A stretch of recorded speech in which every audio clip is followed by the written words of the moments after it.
नमस्कार, आप देख रहे हैं जन टीवी और मैं आपके साथ गौरवी। चले बुलेटिन की शुरुआत करने से पहले नजर डालेंगे हेडलाइंस की ओर।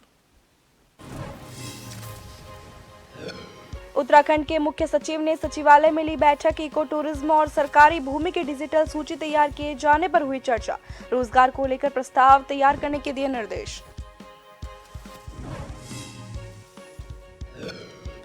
सीएम धामी के निर्देश पर चलाया जा रहा ड्रग्स फ्री देवभूमि अभियान। हरिद्वार में पुलिस ने की कार्रवाई। अवैध गांजे के साथ युवक गिरफ्तार।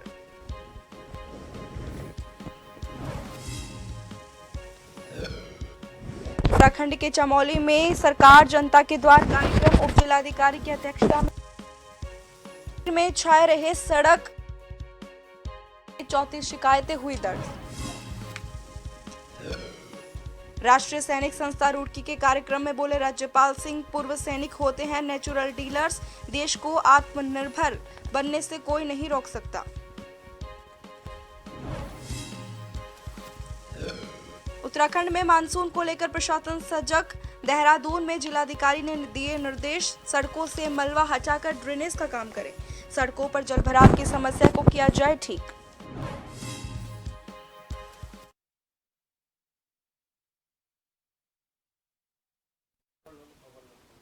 अब खबरें विस्तार से। राज्यपाल लेफ्टिनेंट जनरल गुरमीत सिंह रुड़की पहुंचे, जहां पर उन्होंने राष्ट्रीय सैनिक संस्था रुड़की इकाई के द्वारा देश के सम्मान में राष्ट्रीय सैनिक संस्था मैदान में कार्यक्रम में शिरकत की। इस दौरान उन्होंने पूर्व सैनिक को सम्मानित भी किया। उन्होंने बताया कि राष्ट्रभक्ति कभी खत्म नहीं होती, कि जो पूर्व सैनिक रिटायर होता है वो अपने आप में नेचुरल लीडर होता है। वहीं कार्यक्रम में पहुंचे परमार्थ निकेत के अध्यक्ष स्वामी चितानंद सरस्वती ने कहा कि संत रक्षा करते हैं अपनी संस्कृति की और सैनिक सीमाओं की। जब सीमाओं की सुरक्षा होगी तभी संस्कृति भी सुरक्षित हो सकेगी। सैनिक संस्था ने कुछ एक संकल्प लिए हैं। मुझको ऐसा लगता है कि हर एक सैनिक जब रिटायर होता है तो उसका जो राष्ट्र के प्रति राष्ट्र निर्माण, राष्ट्र सुरक्षा, राष्ट्रभक्ति वो कभी खत्म नहीं होती है। ये जो अध्याय है ना राष्ट्रभक्ति का, राष्ट्र निर्माण का, राष्ट्र सेवा का, ये अंतिम सांस तक चलता है। इसलिए जो भी रिटायर हुआ है उसके मन के अंदर, आत्मा के अंदर में एक लगन रहती है। मेरे यज्ञ होता है तो राष्ट्रगान होता है। मुझे लगता है आज यही चाहिए। भारत के ऊर्जावान प्रधानमंत्री जी जब कहते हैं ना, इस देश के 146 करोड़ लोग जब खड़े हो जाएंगे तो पक्का मानिए राष्ट्र को विश्वगुरु बनाना नहीं पड़ेगा, बन गए। उसी दिन जिस दिन हमारे देश के अंदर, हमारे मन के अंदर राष्ट्र भाव जाग जाता है, देश हमें देता है सब कुछ। अब टाइम आया है हम भी कुछ देना सीखें। जिस दिन ये बात बन जाएगी पक्का मानिए बात बन जाएगी। और आज वही दर्शन कराया हमारे देश के इन जवानों ने। लगता था हमारे जनरल साहब और हमारे गवर्नर साहब रिटायर हुए हैं, लगता ही नहीं था बिल्कुल। मुख्य सचिव डॉक्टर एस.एस. संधू ने सोमवार को सचिवालय में इको टूरिज्म और सरकारी भूमि की डिजिटल सूची तैयार किए जाने के संबंध में बैठक आयोजित की। मुख्य सचिव ने सभी जिलाधिकारियों और डीएफओ को इको टूरिज्म की दिशा में स्थानीय लोगों को रोजगार के अवसर दिए जाने पर फोकस करते हुए प्रस्ताव तैयार किए जाने के निर्देश दिए। मुख्य सचिव ने सभी जनपदों में इको टूरिज्म को बढ़ावा दिए जाने हेतु स्थान चिन्हित किए जाने के साथ ही डीपीआर तैयार करने के निर्देश दिए। कहा कि प्रस्ताव में डीपीआर के साथ फंडिंग और योजना पूर्ण होने की समय सीमा पहले से ही निर्धारित की जाए। उन्होंने कहा कि इको टूरिज्म को सफल बनाए जाने हेतु इको पार्क से प्राप्त राजस्व का 80 से 90% हिस्सा इसकी मरम्मत आदि के लिए प्रयोग किया जा सकेगा। इसका शासनादेश जारी किया जा चुका है।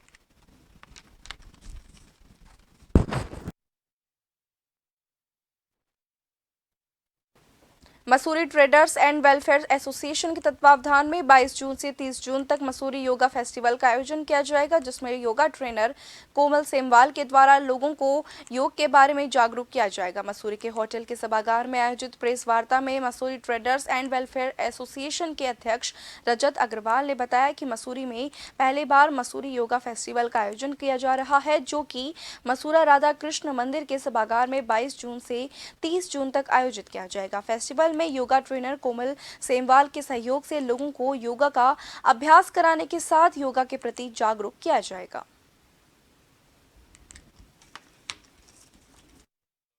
योग फेस्टिवल जो है ये इस वर्ष मसूरी में प्रथम बार किया जा रहा है।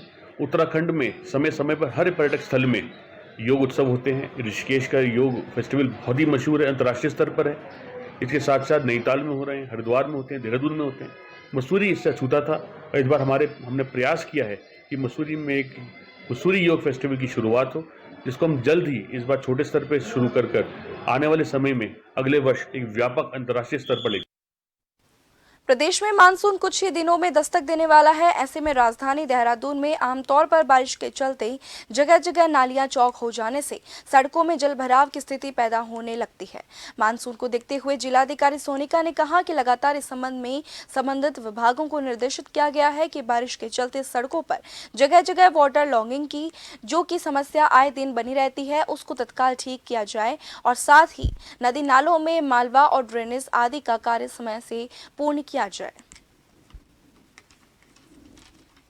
हम लोग डेली मॉनिटरिंग कर रहे हैं नाली सफाई की, क्योंकि मेन इशू वाटर लॉगिंग का आता है पूरे शहर में और हम लोग नालियों की सफाई की कार्रवाई चल रही है हमारे यहाँ पे। कुछ जगह पे नालियों की कंस्ट्रक्शन का भी काम चल रहा है और हम जितना जल्दी हो सके मैंने सभी को कहा है कि अपना काम पूरा करें, जिससे कि इस बार कम से कम वाटर लॉगिंग का इशू ना आए हमारे यहाँ पे। प्लस जो नदियों में मलबा है, रिवर ड्रेजिंग का काम या चैनलाइजेशन का काम।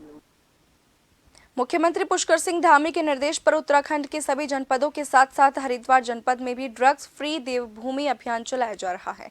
इसी अभियान में हरिद्वार के सिडकुल पुलिस ने चेकिंग के दौरान सिडकुल बहादराबाद 4 लेन स्थित एक खोखा संचालक युवक को भारी मात्रा में अवैध गांजे की तस्करी करते हुए गिरफ्तार कर लिया। युवक के पास से पुलिस ने कुछ नकदी भी बरामद की है। आरोपित युवक के खिलाफ पुलिस ने NDPS एक्ट में मुकदमा दर्ज करके मेडिकल जाँच के लिए आरोपित युवक को कोर्ट से जेल भेज दिया है।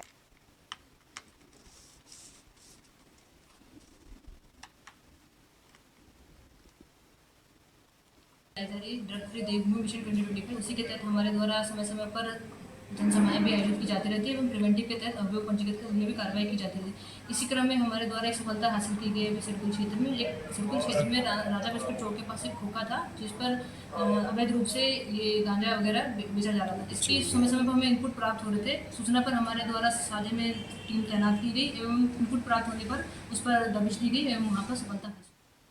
हरिद्वार के नवनियुक्त खाद्य सुरक्षा अधिकारी महिमानंद जोशी ने चार्ज संभाल लिया है। नवनियुक्त खाद्य सुरक्षा अधिकारी महिमानंद जोशी ने आगामी कावड़ मेला 2023 की तैयारियों को लेकर जानकारी देते हुए बताया कि जनपद में 3 टीमें कार्य करेंगे, जिसमें से हरिद्वार, लक्सर और रुड़की में तीनों टीमें अलग अलग कार्य करेंगे। उन्होंने जानकारी देते हुए बताया कि कावड़ मेले के दौरान तीनों टीम सक्रिय रूप से क्षेत्र में बिक रही खाद्य सामग्री पर नजर बनाए रखेंगे। साथ ही कावड़ पटरी पर लगने वाली खाने पीने की दुकानों पर खाद्य पदार्थों के निरंतर सैंपल कलेक्ट करने का कार्य भी करेंगे। कि हमारे जनपद में अभी यहाँ पे चार्ज लिया हूँ कांवड़ से पहले हमारे पास 3 FSO है। एक रुड़की में है और एक हरिद्वार में है और एक ग्रामीण हरिद्वार का जो क्षेत्र पड़ता है तहसील हरिद्वार में। 3 FSO मेरे पास है। तीनों की संयुक्त टीम बना के मेरे द्वारा कांवड़ से पहले जितने भी बाहर से आने वाले वाहन हैं और बाहर से जो जितने भी खाद्य सामग्री बाहर से आ रहे हैं उसकी चेकिंग का प्लान है। और दूसरे जो भी नए ढाबे लगते हैं या कांवड़ यात्रा पटरी पर कई दुकानें खुल जाती है, उनको हम चेकिंग के लिए स्पेशल टीम। सीमांत जिला चमोली के पोखरी विकासखंड के दूरस्थ गांव नेल में सरकार जनता के द्वार कार्यक्रम का आयोजन किया गया। उप जिलाधिकारी संतोष कुमार पांडे की अध्यक्षता में सरकार जनता के द्वार कार्यक्रम सड़क, शिक्षा, स्वास्थ्य, पानी के अलावा कई मामले छाए रहे। SDM पांडे ने बताया कि शिविर में कुल 34 शिकायतें दर्ज की गई, जिसमें से 28 शिकायतों का संबंधित विभागों के अधिकारियों को जल्दी निपटाने के निर्देश दिए गए, जबकि 6 शिकायतों को उच्च अधिकारियों को भेज दिया गया है।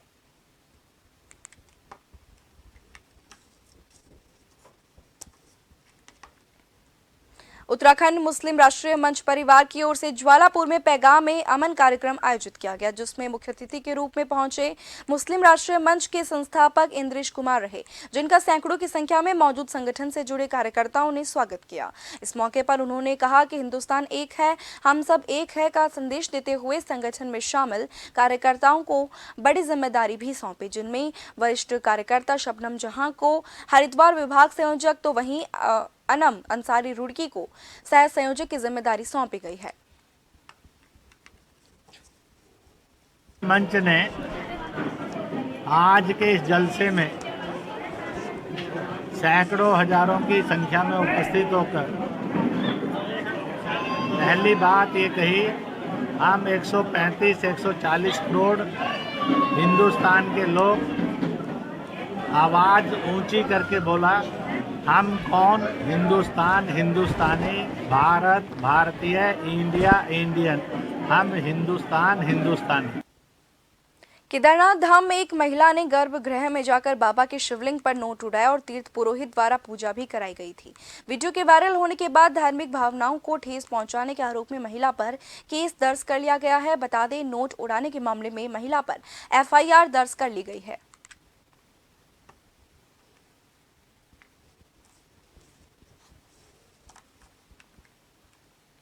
धाम के गर्भगृह में एक महिला द्वारा रुपए बरसाए जाने का वीडियो वायरल हो रहा है। इसका संज्ञान लेते हुए केदारनाथ बद्रीनाथ मंदिर समिति ने एक तहरीर पुलिस को दी है, जिस आधार पर पुलिस द्वारा मुकदमा पंजीकृत किया गया है और विधिक कार्रवाई जो है वो की गई है। इसमें जल्द से जल्द इन्वेस्टिगेशन की जाएगी और विधिक कार्रवाई जो है वो पूरी की जाएगी। उत्तराखंड के हरिद्वार में एक गंगा घाट का वीडियो वायरल हो रहा है, जिसमें एक युवक दूसरे समुदाय के कुछ लोगों को घाट से भगाता हुआ नजर आ रहा है। वीडियो ज्वालापुर क्षेत्र के अग्रसेन गंगा घाट का लग रहा है। वीडियो के सामने आने के बाद पुलिस भी हरकत में आ गई है। CO सिटी जूही मंडराल मामले की जांच कर रही हैं, तो वहीं पुलिस के अधिकारियों का कहना है कि वीडियो और घटना के बारे में जानकारी जुटाई जा रही है। मामले में नियमों के मुताबिक कार्रवाई की जाएगी। ये बहुत ही संवेदनशील मैटर है और इसमें वीडियो भी वायरल हुआ, उसको संज्ञान में भी लिया गया है। CO सिटी इस मामले को पूरा देख रही है और जो युवक है उसको तस्दीक करने की कोशिश की जा रही है। तस्दीक होते ही उसमें पुलिस द्वारा कार्रवाई की जाएगी। पूर्व में भी जो भी घटनाएं हुई हैं उसमें पुलिस तत्परता से कार्रवाई की गई है और इस वाले मैटर में भी तत्परता से कार्रवाई की जाएगी। और आगे के लिए भी बता रहे हैं कि जो लोग यहाँ पे माँ गंगा के यहाँ आ रहे हैं और इनकी मर्यादा को ध्यान में रखते हुए ही एक्ट करें, क्योंकि अगर जो भी माँ गंगा की मर्यादा के साथ खिलवाड़ करने की कोशिश करेगा। भीषण गर्मी ने अपना रौद्र रूप दिखाना शुरू कर दिया है। लगातार बढ़ते तापमान और बीमारियों के ग्राफ के साथ तेजी से मरीजों की संख्या भी बढ़ती जा रही है। बेस चिकित्सालय कोटद्वार में भी मरीजों की काफी भीड़ देखने को मिल रही है। बता दें, डॉक्टर JC ध्यानी ने बताया कि पिछले 5 दिनों से मरीजों की संख्या में काफी इजाफा हो रहा है, जिनमें से अधिकतर मरीज बढ़ती गर्मी से बीमार हुए हैं। ऐसा ना, इसमें जो है मरीजों की संख्या, जो विशेष बीमारी की संख्या ज़्यादा बढ़ रही है, क्योंकि इसमें गर्मी में क्या होता है, एक तो जो है पेशेंट में जो है हीट स्ट्रोक के पेशेंट आते हैं, गर्मी से ज़्यादा पीड़ित मरीज आते हैं। Heat stroke, temperature, high temperature के से पीड़ित मरीज आने शुरू होते हैं। और दूसरा जो है इसमें डायरिया, डिसेंट्री, गैस्ट्रोएंटेराइटिस, उल्टी, पेची, इसके मरीज़ काफ़ी आते हैं आजकल। तो जिससे डिहाइड्रेशन वाली समस्या के मरीज़ काफ़ी आते हैं। बढ़ेंगे खबरों की ओर, वक्त है एक छोटे से ब्रेक का।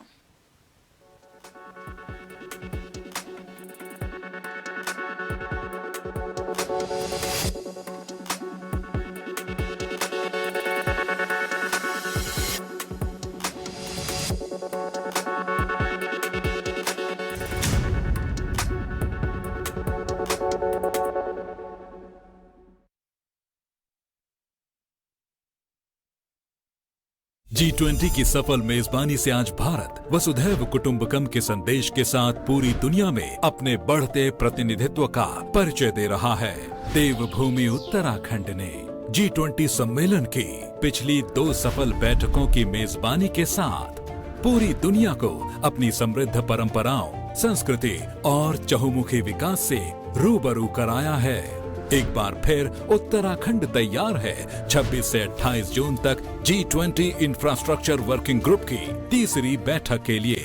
अंतर्राष्ट्रीय फलक पर आज उत्तराखंड का वर्ल्ड क्लास इंफ्रास्ट्रक्चर नए भारत की तस्वीर पेश कर रहा है। ऑल वेदर रोड से बढ़ रहा है पर्यटन, राज्य के वर्ल्ड क्लास हाईवे बढ़ा रहे हैं रफ्तार, दिल्ली देहरादून एक्सप्रेस वे बना एशिया में मिसाल, वही यात्रा मार्गों की दूरियों को कम कर रहे हैं रोपवे, ब्रिज, फ्लाईओवर्स के बढ़ते निर्माण, वंदे भारत ट्रेन की जनता को मिली सौगात। वहीं पहाड़ पर रेल के संकल्प को साकार कर रहा ऋषिकेश कर्णप्रयाग रेलवे का भव्य निर्माण, उत्तराखंड की राजधानी देहरादून बन रही स्मार्ट सिटी, तो वहीं अमृत योजना के प्रभावी क्रियान्वयन से बदल रहा लोगों का जीवन। एक बार फिर उत्तराखंड अतिथि देवो भवा के ध्येय के साथ तैयार है G20 सम्मेलन के शानदार आयोजन के साथ दुनिया के स्वागत के लिए।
ब्रेक के बाद एक बार फिर से आपका स्वागत है। बढ़ेंगे खबर की ओर।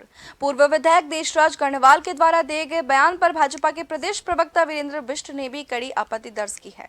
उन्होंने कहा कि इस प्रकार के बयान कतई भी स्वीकार योग्य नहीं है। उन्होंने कहा कि इस तरह के बयान देने से पहले उन्हें गंभीरता से सोचना चाहिए, जिससे किसी की भावनाएं आहत ना हो। उन्होंने कहा कि बयान देने से पहले संयम बरतने की जरूरत है। आवेश में आकर इस प्रकार के बयान से बड़ी दिक्कत पैदा हो सकती है।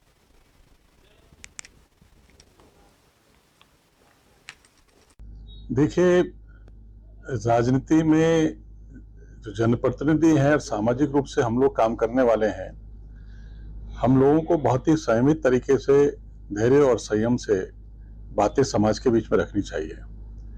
उनके द्वारा जो ये बयान दिया जा रहा है, ये बयान आपत्तिजनक है। उनको हमारी यही सलाह है कि भविष्य में भी एहतियात रूप से ऐसे बयान न दें जिसमें समाज के भीतर लोगों में ऐसा कोई भाव जागृत हो। ठीक है, संत रविदास जी के किसी कविता का वो जिक्र कर रहे हैं, उस कविता के मायने अलग हैं। नीति आयोग की बैठक में गया था, तो उस बैठक में भी मैंने वहां बढ़ेंगे खबर की ओर। चंपावत जिले के पासम बलूटा सड़क में हो रहे डामरीकरण कार्य में ग्रामीणों ने कार्य की गुणवत्ता पर सवाल उठाए। पीएमजीएसवाई के खिलाफ प्रदर्शन करके विभाग और ठेकेदार पर भ्रष्टाचार का आरोप लगाया गया। पीएमजीएसवाई के अधिशासी अभियंता अरविंद प्रसाद जोशी के निर्देश पर पीएमजीएसवाई के एई गौरव पाठक और अभियंता हयात राम और पंकज कुमार कोहली मौके पर पहुंचे और ग्रामीणों के सामने डामरीकरण और पैराफिट निर्माण की गुणवत्ता की जाँच की। एई गौरव पाठक के द्वारा निर्माणदायी संस्था को उच्च गुणवत्ता युक्त कार्य करने के कड़े निर्देश दिए गए। पाठक ने बताया कि जहां जहां पर कार्य में कमी है उसे दोबारा से उच्च गुणवत्ता के साथ करने के निर्देश ठेकेदार को दिए गए हैं और पैराफिट निर्माण में लोकल डस्ट न लगाने के निर्देश दिए गए हैं। पाठक ने कहा, अगर निर्माण कार्य में कोई अनियमितता पाई गई तो ठेकेदार का पेमेंट रोक दिया जाएगा। रोड में पूरी दिक्कत है भैया। ये रोड ऐसी नहीं होनी चाहिए। रोड डामर डालना है तो अच्छी तरह से डालो, नहीं डालना है तो रोक दो यहीं पे। मतलब नहीं, बिल्कुल सही नहीं हो रहा है। दिक्कत है, बस यही दिक्कत है। हमारे बच्चे भूखे मर रहे हैं, बच्चे भूखे मर रहे हैं। हमको नहीं नौकरी मिल रही, नहीं रोजगार मिल रहा है, कुछ नहीं है। रोड के बारे में अच्छी होनी चाहिए रोड, बस हमें यही चाहिए। मेरा इतना कहना है कि जैसे हम यहाँ पर आए थे अभी निरीक्षण के लिए, निरीक्षण में हमने ये देखा कुछ जगहों पर यहाँ पर काम थोड़ी बहुत यहाँ पर शिकायत ग्रामीणों द्वारा की गई है। तो हम अपने नॉर्म्स के अकॉर्डिंग जो भी इसमें सुधार कर सकते होंगे उसमें किया जाएगा, और जो जो हमें जगह जहाँ पर कमियाँ ये बता रहे हैं उसको गंभीरता से लेते हुए निरीक्षण करके उसको सुधार कर दिया जाएगा। निर्माणदायी संस्था को हमारे द्वारा ये कहा जा रहा है कि अगर उनके द्वारा इस समय इसमें सुधार नहीं किया जाता है या फिर भविष्य में भी किसी प्रकार की भी कोई अनियमितता कार्य की गुणवत्ता में बरती जाती है तो उनके अगेंस्ट कड़ी से कड़ी कार्रवाई की जाएगी। एक बार फिर से नजर डालेंगे हेडलाइंस की ओर। उत्तराखंड के मुख्य सचिव ने सचिवालय में ली बैठक। इको टूरिज्म और सरकारी भूमि की डिजिटल सूची तैयार किए जाने पर हुई चर्चा। रोजगार को लेकर प्रस्ताव तैयार करने के दिए निर्देश। सीएम धामी के निर्देश पर चलाया जा रहा ड्रग्स की फ्री देवभूमि अभियान। हरिद्वार में पुलिस ने की कार्रवाई। अवैध गांजे के साथ युवक गिरफ्तार। एनडीपीएस एक्ट के तहत मुकदमा दर्ज। उत्तराखंड के चमोली में सरकार जनता के द्वार कार्यक्रम। उप जिलाधिकारी की अध्यक्षता में शिविर में छाए रहे सड़क, शिक्षा और स्वास्थ्य के मामले। 34 शिकायतें हुई दर्ज।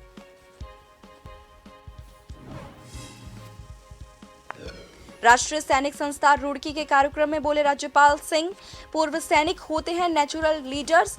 देश को आत्मनिर्भर भारत बनने से कोई नहीं रोक सकता।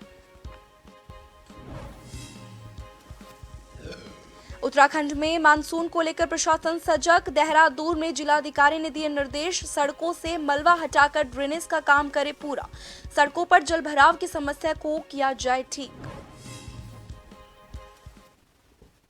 और इसी के साथ इस बुलेटिन में फिलहाल इतना ही। दीजिए मुझे इजाजत। नमस्कार।